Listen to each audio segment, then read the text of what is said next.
Let's discuss on constructive feedback. Alright, पिछले में हमने क्या बात किया था, पर्सनल कंस्ट्रक्टिव फीडबैक, एंड अभी हम लोग जो बात कर रहे हैं that is called as constructive feedback के ऊपर। नाउ कंस्ट्रक्टिव फीडबैक में जो पहला चीज हम लोग डिस्कस करेंगे that is called as be specific. इसका मतलब होता है you need to focus on behaviour और action which you want to see improved and avoid generic comments। generic comments को avoid कर, be specific। अगर तू चाहता है कि नहीं सामने वाला बंदा इस एरिया में इंप्रूव करे तो तेरे को स्पेसिफिक होना पड़ेगा, क्योंकि तू पर्सनली उसका इंप्रूवमेंट देखना चाहता है, और जेनरिक स्टेटमेंट्स बोलना बंद कीजिएगा।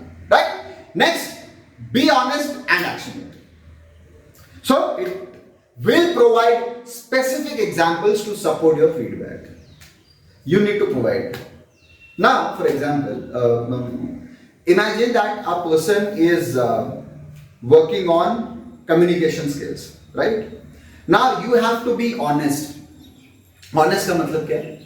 That be real कि वो बंदे का accent गलत है, या फिर वो बंदा rate of speed सही नहीं पकड़ रहा है, एंड एक्शनेबल, उसको क्या करना पड़ेगा। राइट, अगर मैं आपको ये कहूं कि नहीं बंदे का एक्सेंट में प्रॉब्लम है तो उसको एक्सेंट न्यूट्रलाइजेशन के लिए उसको इंडियन एक्सेंट सुनना पड़ेगा। So there are I will tell 5 और 6 नेम्स जिसको उसको सुनना पड़ेगा, एंड उसके बाद वो होगा क्या, that will help him to get rid of his accent. Right, because इंसान एक्सेंट कहां से सीखता है, वो जहां से सुनता है उसके हिसाब से वो सीखता है कि नहीं इस सबको ऐसे उच्चारण करना है। Right, now that will help the opposite party to improve. Next, consider the impact. Now if there are multiple things that need correcting, start with highest impact item. अब मान के चलिए कि 5 चीजें हैं, अब 5 चीजें में सबसे ज्यादा प्रायोरिटी वाला कौन सा है जो कि इंपैक्ट क्रिएट कर सकता है, तो मुझे उस पॉइंट पे ज्यादा टाइम फोकस रखना है ताकि वो बंदा इंप्रूव कर जाए। Consider the delivery. It means that if possible give feedback face to face, right, by using open body language with a calm tone of voice. देखिए फीडबैक हमेशा एक चीज याद रखना, वो अकेले में दी जाती है, and it is face to face.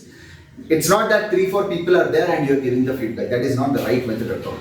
So whenever you're trying to give a feedback, you have to take him to a closed room and sit face to face and discuss. ठीक है?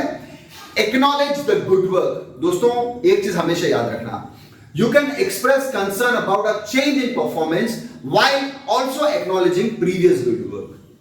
अगर आप सामने वाले के व्यवहार में या फिर सामने वाले के किसी भी काम में इंप्रूवमेंट चाहते हैं तो आपको यह भी ध्यान में रखना है कि उसने पास्ट में क्या अच्छा किया है और अभी उसको क्या करना चाहिए ताकि चीजें बेहतर बन सके। Right, next is called as ask for help. See you need to show empathy by asking if there is any way that you can help the other person to improve. मदद जब आप मांगते हैं या फिर मदद जब आप देखते हैं तो आपको उसको पूछना होगा, आपको उसको बताना होगा, तब जाके सामने वाले का पर्सन का इंटरेस्ट लेवल भी आता है और वो जेन्युइन फीडबैक बन जाता है। This is how constructive feedback is given.